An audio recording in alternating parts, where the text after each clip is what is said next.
Hello, how are you students? I welcome you to this lesson.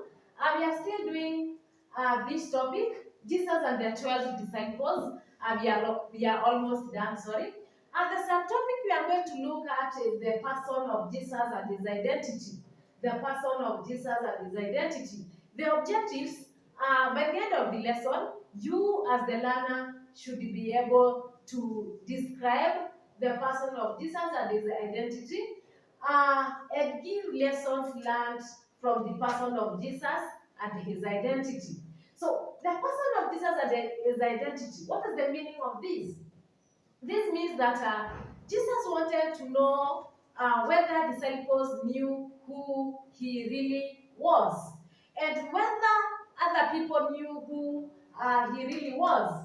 And remember the commissioning of 12 disciples? It is the sub topic that we started with. The commissioning of the 12 disciples. When Jesus commissioned the 12 disciples to cast out demons and heal the sick, disciples got information. They knew how people or what people talked about Jesus, who they thought Jesus was. And therefore, Jesus asked a question because he wanted to hear from the disciples what other people thought that Jesus was and what disciples thought Jesus was. So that when he posed this question to the disciples. So Jesus went to a hill to pray. He was with his disciples.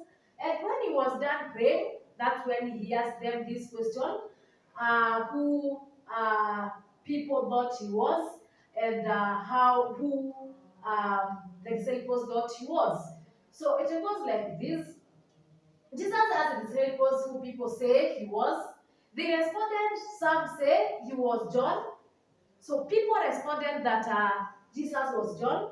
Others said that Jesus was Elijah.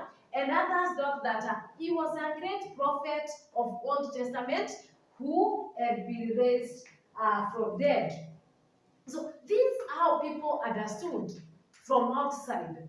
This is how they thought Jesus was. Some said that Jesus was John. Remember John the Baptist. Others thought that Jesus was Elijah. Elijah was a prophet. And others did not specifically say who Jesus was, but they thought that Jesus is one of the Old Testament who had been raised from dead. Remember Herod?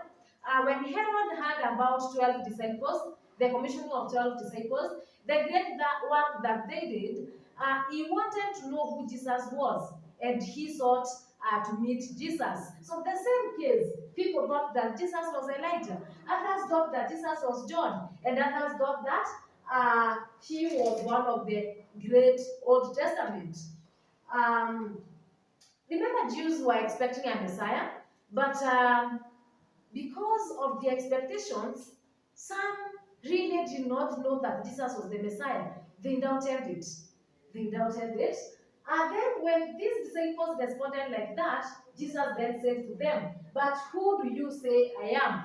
But who do you say I am? So this question was directed now to the disciples. What disciples think that Jesus was? Peter answered, remember Simon Peter, the Christ of God. So this answer, this Peter's answer, showed that they knew that Jesus was the Messiah. The Christ of God is the same as the Messiah. So it means that the disciples now were aware that Jesus was the Messiah. So why do you think Jesus asked this question to the disciples? Number one, he wanted to know whether they understood his teachings. So it shows that they understood Jesus' teachings, and that's why they were able to recognize Jesus as the Messiah from Peter's answer. Now, another question I can ask you, what do you think could happen if they could not recognize Jesus as the Messiah? What do you think could happen? It means that if they had not recognized Jesus as the Messiah, then the mission of Jesus to the disciples had failed. Then it means that the teachings of Jesus were not understood by the disciples. And now, because the response was a positive one, they had recognized Jesus as the Messiah. It means that now Jesus was to go ahead with the mission because it had succeeded to the disciples. So God commanded them to tell it to no one. So when disciples recognized Jesus as the Messiah, then Jesus commanded them not to tell it to anyone. Why? Again, Jesus wanted this to remain a secret. He did not want people to know that. Okay, he did not want people outside to know that Jesus was the Messiah for the reasons. Number one, remember, he had not accomplished his mission on earth yet. It was to be accomplished in Jerusalem. So he did not want accusations. He did not want to be killed before the mission was over. That's why he chose to tell disciples to keep it a secret. Jesus went ahead and talked about his passion for the first time. So death and passion of Jesus Christ. This is where he talked about for the first time. The death and passion of Jesus is whereby he was going to suffer. So he told them that the Son of Man must suffer many things and be rejected by the elders and chief priests and scribes and be killed and on the third day be raised. So this is the first time when Jesus talked about his death. He told disciples that the Son of Man must suffer many things. He must be rejected by the elders, by the chief priests, and the scribes. He must be killed, and on the third day, he was to be raised from dead. So again, he went ahead and give an explanation about those who follow him. So he said that people who are ready, anyone who is ready to follow Jesus must have self-denial. And another one must be ready to carry the cross all the time.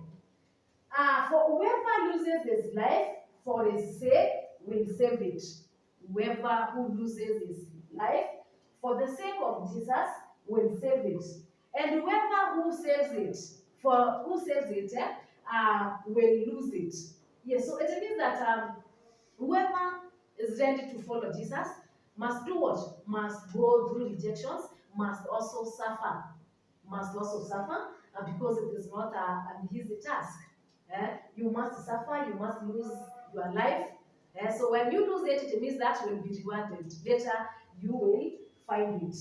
You must have what we have self-denial. You must deny yourself so many things if you are able to do what?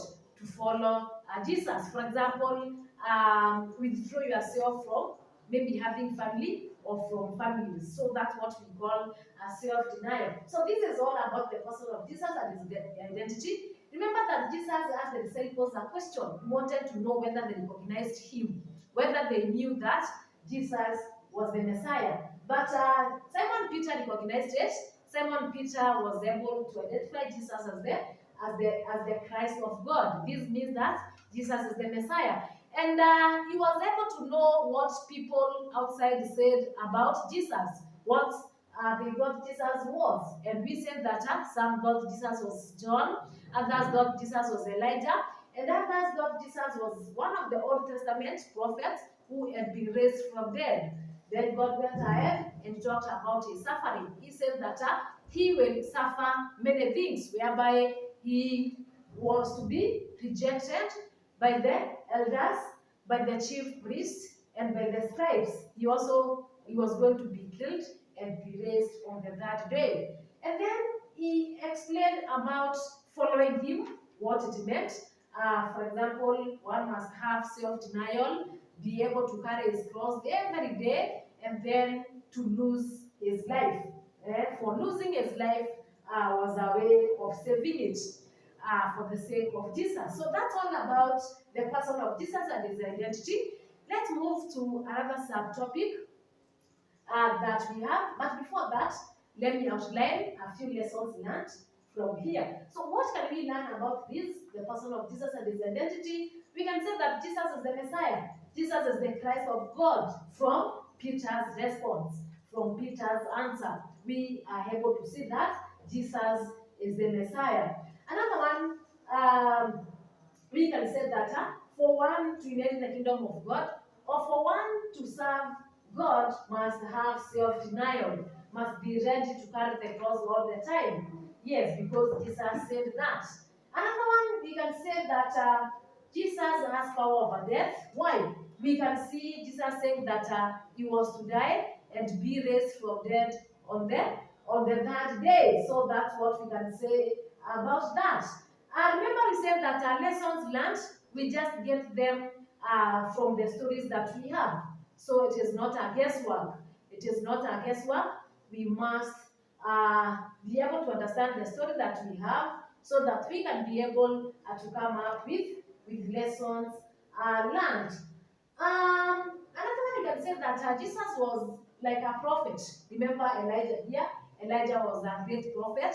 So we can say Jesus is a great prophet of God. Why? Some people thought that he was Elijah who had been raised from dead. So those are some of the lessons learned that we have from this story. So let's go to the next subtopic. The subtopic we have is the transfiguration. Still under that topic, Jesus and the 12 disciples. Jesus and the 12 disciples. So number 4, the subtopic number 4 is the transfiguration. So remember, this topic we are discussing about Jesus and 12 disciples. So again, Jesus was with some of his disciples, his favorite, that is Peter, John, and James. So Jesus retreated to a lonely place to pray with his disciples. Retreat. What do you know about retreat? Retreat is whereby you go far away, maybe from other people, from your home, so that you can have good time to speak with God, so that you can have good time to pray, to talk with your God. That's what we call a retreat. I know some of us have gone for retreats, maybe in the mountains and some places. So that's the meaning of retreat. So remember, Jesus, John, James, Peter, and retreated to a lonely place to pray. That's when transfiguration took place. I'd also like to give you a definition of transfiguration. Transfiguration means change of form. It is change of form or transformation of body into heavenly glory. Transformation of body into heavenly glory, whereby your physical appearance changes. It can start glowing to another color. For example, dazzling white. So that's what we call a transfiguration. So this happened to Jesus while he was praying. Suddenly it transformed into heavenly glory. His clothes started dazzling white. They dazzled white, and then his face showed the appearance. So from there, remember the disciples were deep asleep when those things were happening, but later they woke up and found two people talking to God about, talking to Jesus about his death, So these two men were Elijah and Moses. So remember, we said that Elijah was a prophet, and we said that Moses represented what? Represented law, from the Mosaic law that we know from 1:1. That is Moses. So he represented law. So when they met those two men talking to Jesus about his death, Peter suggested that they make two tents. They make three tents, one for Jesus, one for Elijah, and another one for Moses. So while Peter was still talking, the cloud covered them. The cloud covered them, and a voice was heard from the cloud saying, "This is my, this is my son, whom I have chosen. Listen to him. This is my son, whom I have chosen. Listen to him." So this voice was heard from the cloud. It was God's voice. So it shows the presence of God. The appearance of cloud represent what?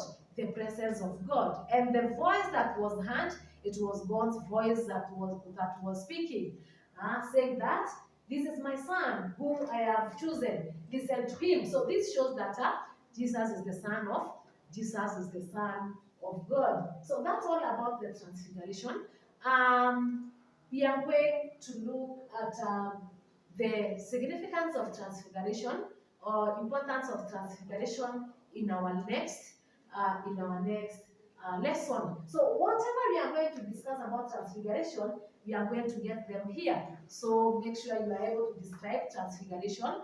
You are able to give lessons learned or significance of transfiguration. So whatever we are going to talk in the significance of transfiguration, we are going to derive them here. So it means that we are going to do what? To refer to this, the transfiguration. So that's all about it. You are going to get lessons and assignment attached there. Kindly do that assignment and send it back. I need to know, to get the feedback, how you have understood this topic. Have a nice day.